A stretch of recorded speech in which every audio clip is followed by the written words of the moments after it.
Attention shoppers, tonight on the checkout, knit treatments to make a guilty mum tear her hair out. Kirsten gives A2 Milk a B- for science. And we judge ebooks by their covering terms and conditions.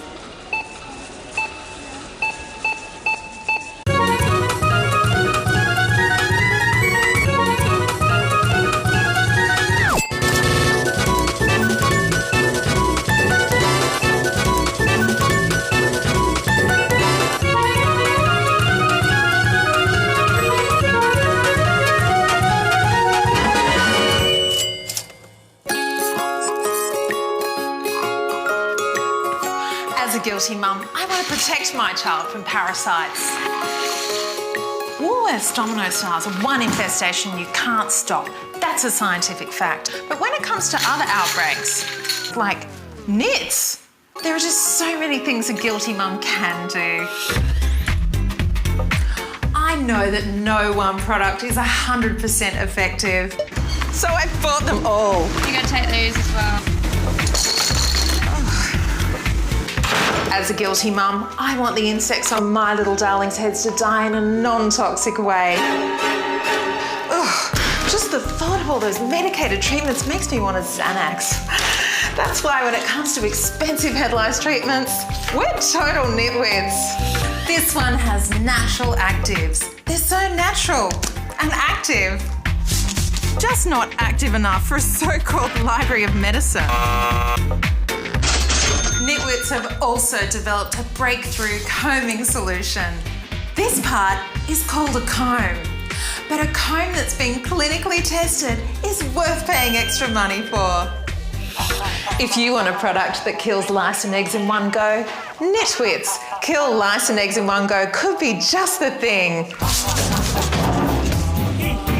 Everything in the formula is unique, except the active ingredient, which is the same as what's found in most hair conditioners, which is great because hair conditioner is 50% of the most effective treatment for head lice.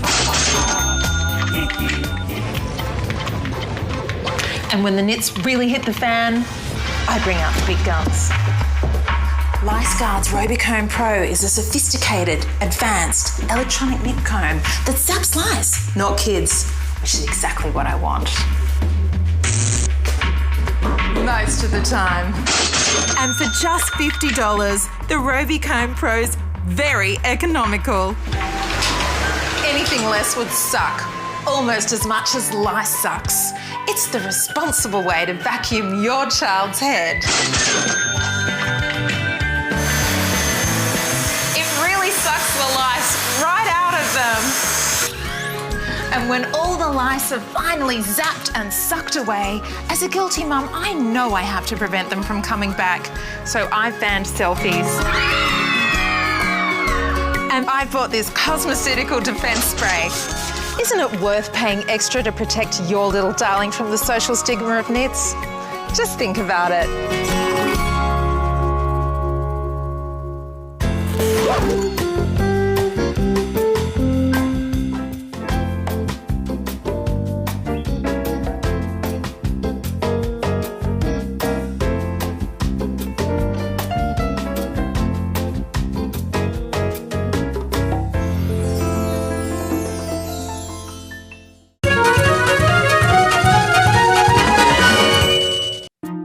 Welcome to our brand new update segment, The Check-In. Tonight, we're talking milk.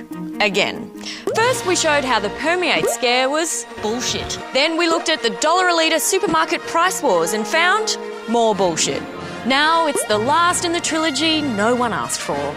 What's the story with this bullshit? What is A2 milk? Good question. Most cows produce milk containing two types of protein, A1 and A2. But A2 branded milk comes from cows that only have the A2 protein. So all milk contains A2, but what makes the A2 branded milk special is that it has no A1. So really shouldn't A2 milk be called no A1? And why do we have a cow in the studio? Anyway, A2 is now Australia's fastest growing milk brand, so why might that be? Well, according to the makers of A2, it's less likely to upset your tummy. Cool, because I'm lactose intolerant. My tummy doesn't get sore anymore. This is milk I can actually digest. An A2 milk doesn't give me that heavy feeling. But even the ads admit it's not suitable if you're lactose intolerant.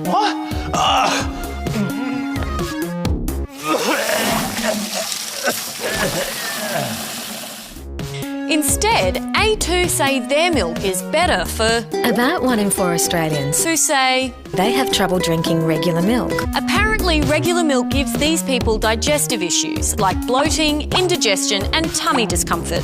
Or as A2 so definitively put it, For some of those who have trouble drinking regular cow's milk, it might be because of the A1 protein, and A2 milk might make a difference. so is it possible that A2 milk might maybe conceivably offer some outside chance of perhaps improving your digestion in some capacity, weather permitting?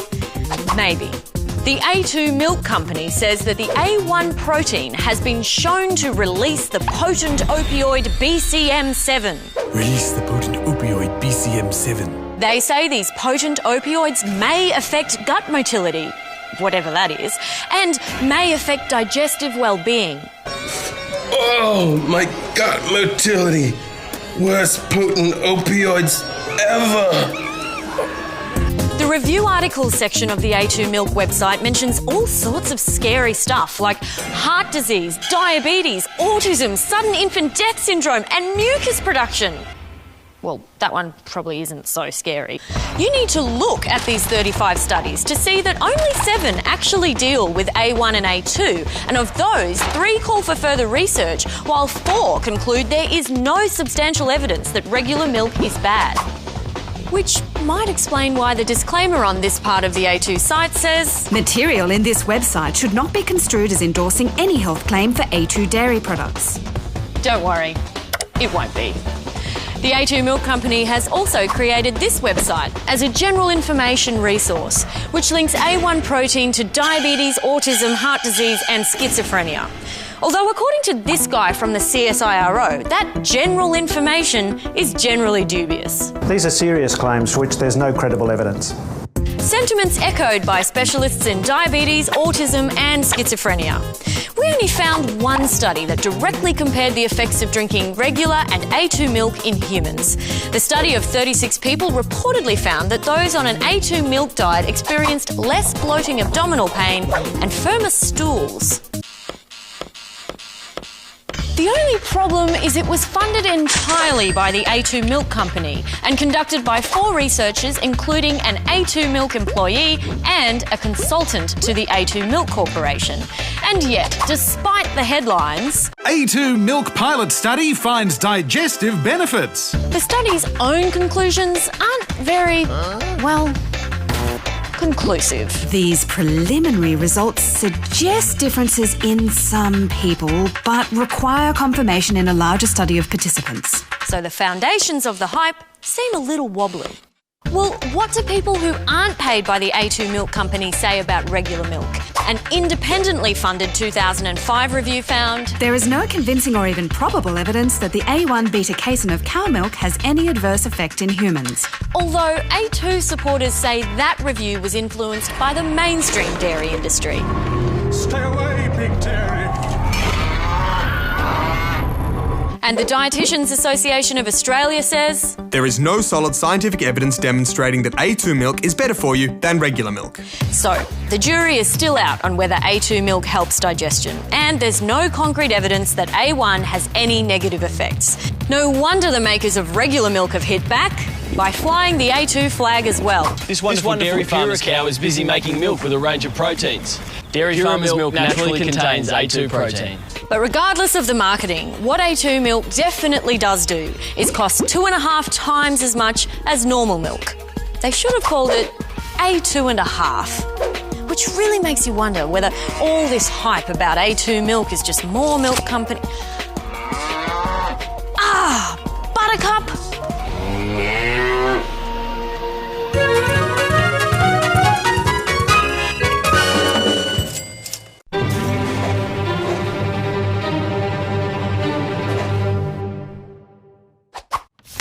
Dear Oral-B, I was thrilled when I came across your 3D white range, which promised a switch to a whiter smile in just 2 days. As chief vampire and proprietor at Count Snackula's Theatre Restaurant, it is very important for my teeth to be as white as can be, for maximum spookiness when I serve you goulash and tiramisu. But I was no happy vamper when I realized I had to buy 3 of your 3D white products to make the switch to whiteness. And then I was driven batty when I tried to discern the meaning of White Lock's glamorous white rinse with White Lock.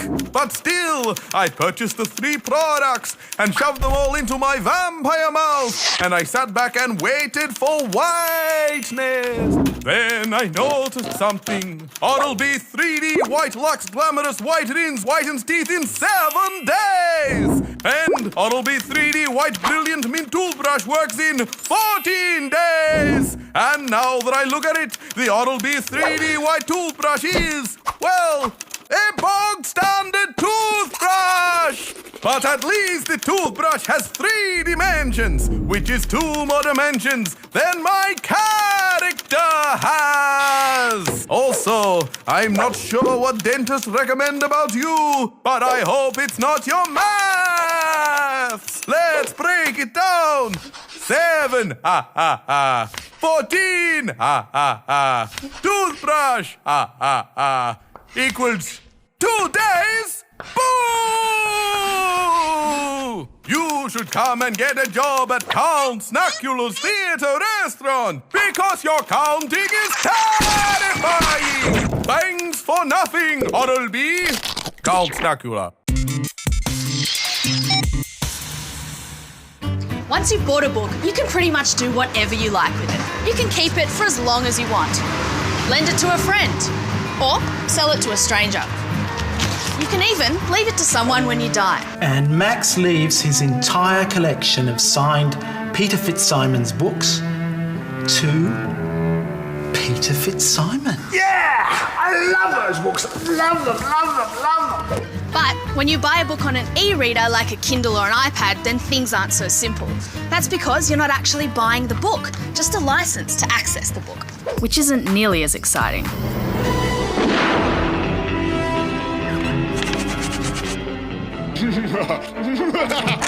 Stop! You're in breach of the terms and conditions. This is worse than Quantum of Solace. And it's the same with gaming and services like Steam. You don't actually own the games you download, just a license to play them. And gamers are furious. Oi! Huh? Well, some are. Because digital files are easy to copy, they have what's called digital rights management. DRM restricts who can access the file and on what devices. It's a bit like buying a book that you can only read on certain couches. You might think you're buying a copy of the book, when all you're actually buying is a key to unlock the file. Now, this generally means you can't lend, trade, or resell what you've bought. Not only that, but some companies can actually cancel your access or delete your files. In 2009, some editions of George Orwell's 1984 were remotely deleted by Amazon from Kindles. Which sounds like something out of that famous Alanis Morissette song. Was it time? Amazon deleted 1985 from my Kindle. In 2013, an American had all his ebooks deleted when he entered Singapore. And in the same year, iTunes blocked some people's access to Disney movies they'd already paid for. Look, Simba. Everything the light touches is ours within the limited terms of our license. Wow. What about that shadowy place? That's Singapore. You must never go there, Simba. Examples like this are pretty rare, but unlike when you pay for a hard copy, they can happen. Not only that, some providers state in their terms and conditions that they can change the service however they like. And if you want to keep using the licenses, you have to keep agreeing to the changes in the terms and conditions. Wait, it says here I have to give up my firstborn? Which one of you was born first? Some argue we've become copyright serfs, unable to own digital content, and instead are reliant on the whims of capricious barons for access. Ow! Well, you said you wanted a tortured metaphor. But do you still have consumer rights if all you're buying is a licence? You do. The Australian consumer law still applies, just like any other good or service. Licensing has other problems though. It ties you to the licensing company. If they go broke or stop supporting your product, there might not be much you can do. Apple and Amazon may be massive companies today, but will they be around forever? Let me show you something I bought from Amazon a long, long time ago. But Grandpa, Amazon doesn't even exist anymore. Damn it. Do you mean the company, or do you mean the rainforest? Both. Damn it. In fact, Sony stopped supporting its e-reader just last year, which was terrible news for the one person who owned a Sony e-reader. This is just like the Sony Betamax player, the Sony Minidisc player, the Sony BMG rootkit all over again. And it's not just when companies die. When you die, you can't transfer ownership of your licenses. You might think you can just give them your password. He's trying to say something. What is it, Dad? Pork chop 28. Dad! Is it a lowercase or a capital P? Is it a capital P? But even that's against the terms and conditions. Of course, these kinds of restrictions may not bother you. Many of us treat our physical books, music and videos like they're temporary anyway. And changes in technology can have the same effect. They were all presents. But if you do want to keep unrestricted versions of legally purchased books, music, movies and TV shows for personal backups, then just ask the internet. And the answer, or a virus, is just a couple of clicks away. Apple stopped putting DRM on music, but songs bought before 2009 may still be locked to iTunes. What a shame. Now you can delete all those old songs and download new DRM-free versions of them at no cost, but that's a lot of hassle. Hoff. Or you can get software that does it for you, whether it's for music, ebooks or video files. Then you too can enjoy your digital content forever and leave it to anyone you like. And Jenny leaves her 50 Shades of Grey collection to her sister Shirley. Oh!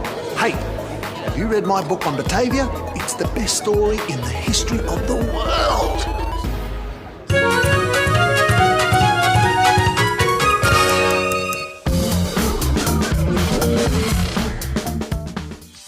I'm so down in the dumps, and eating all this ice cream is somehow not helping. Of course, ice cream isn't an antidepressant. Chocolate is.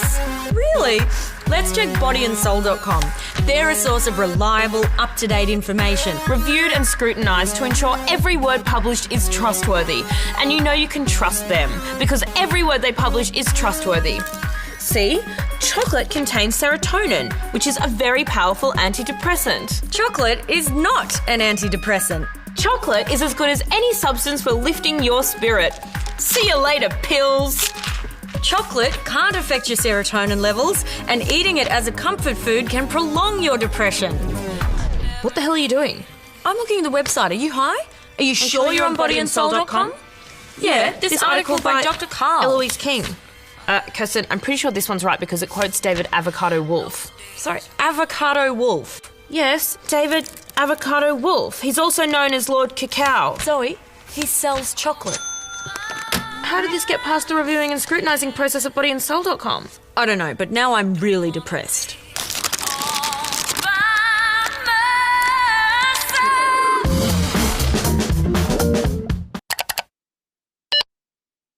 Hello and welcome to FUTube, which to build more buzz, we're renaming Game of Moans.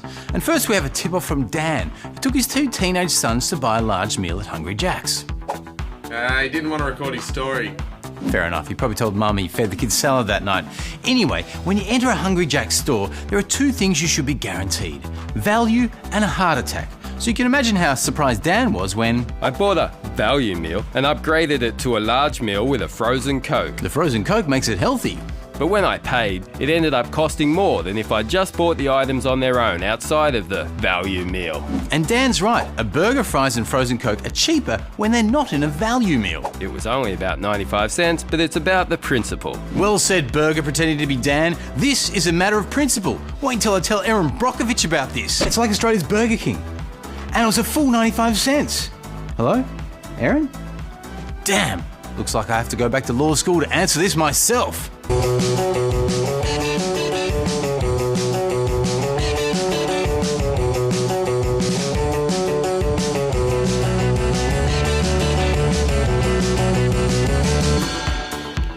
Probably should have studied the consumer law in that montage. Anyway, I stole Jules' lecture notes and they say there's no law against a company charging more for a package than they would charge for its individual parts. However, that doesn't mean you can be misleading. We think if you buy a value meal, it should always be the best value way to buy that meal. So we asked Hungry Jack's if they knew this was happening, and they admitted, if a customer substitutes a discounted beverage such as a water or a $1 frozen Coke, purchasing individual meal items is more cost effective. So if you go for the healthier option of a water in a meal, the cash register won't adjust to the cheapest price and the teller won't tell you it's more expensive. Good to know. We also asked Hungry Jack's if they thought this was misleading, and they admitted nothing. I guess when it comes to this great frozen Coke value meal ripoff, they're just telling us to let it go, let it go. And now to Anton, who has a bit of an FU for NAB. So I signed up for a fixed rate home loan, but when the loan started, I realised the rate was actually higher. Now I know what you're thinking, he probably just put on his helmet and took that money straight back. But no, instead he asked NAB why the 4.99% fixed rate he signed up to was now 5.19%. They said that if I wanted a lower rate from the start, I would have had to pay a $500 fee to actually lock in the fixed rate. Great. So if you want to fix your fixed interest rate, you have to pay a fee to fix the fixed rate rate. This system needs to be fixed. I know who we need. I'm a fixer. I fixed it. Maybe not. And unfortunately, the Australian consumer law can't fix it either, because it doesn't apply to fixed home loans or credit generally. For that, the National Credit Code is your go-to wad of impenetrable legislation, which sadly, I have no idea about. Hang on.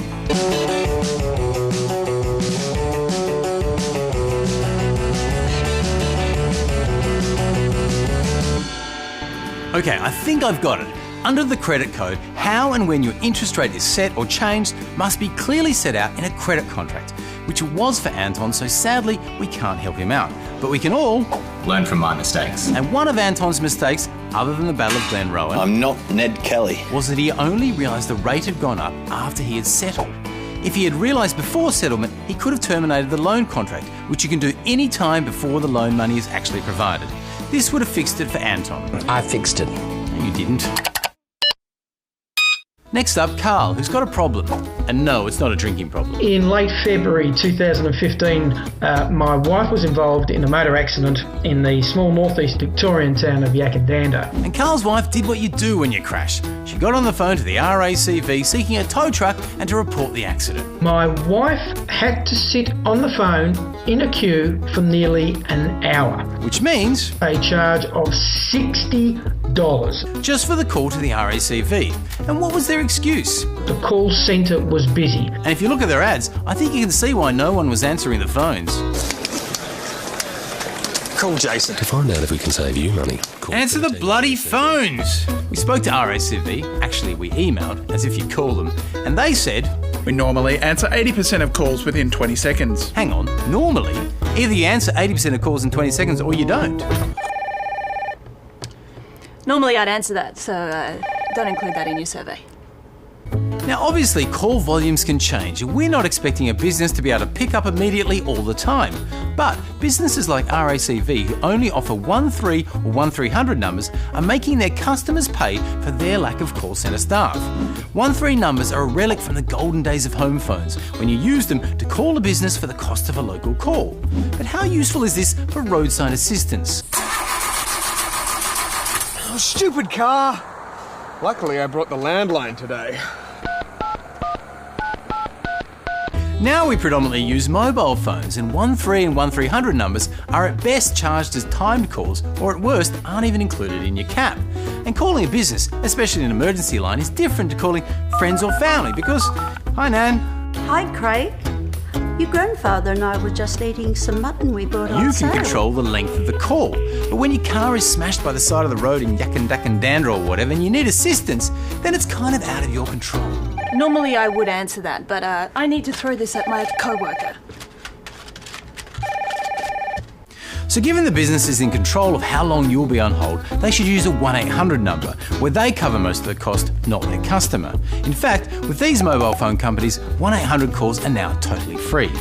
If the business isn't willing to pay for a free call, they should at the very least have a callback system. You are currently the old relative waiting to bore Craig. If you'd like to press 1, you will be called back when you get to the front of the queue. Unfortunately for Carl's wife, there was no callback system available at the time of the member's call. Although they have told us they're now trialling such a system. So in the future, while RACV customers may still have to wait for an hour on the side of the road to get a tow truck, at least they won't have to pay to be on hold. But as far as Carl and his wife go, we reckon RACV should throw some money their way. And finally, the tragic tale of the missing Chupa Chups. My teacher thought we'd been exceptionally good children, so she decided to give us all Chupa Chup lollipops. Because sugar will ensure that good behaviour continues. She bought a packet of 25 lollipops for our class of 25 people, but when she started handing out the lollipops, we found that there were only 17 in the packet. This meant that the numbers were unfair, and so no one ended up getting Chupa Chups. F you, Chupa Chups! Now obviously the teacher could get her money back, but that's so good for the kids. We felt so sorry for them. We got Chris and his classmates on the line from Canberra. Hey guys! Hey guys! We've got you a brand new pack of Chupa Chups and we counted them all so that no one misses out. Here you go. Who wants the first one? Oh, they're not here. I can't. Wait, what? F you, Craig! Sorry. You want a Chupa Chup?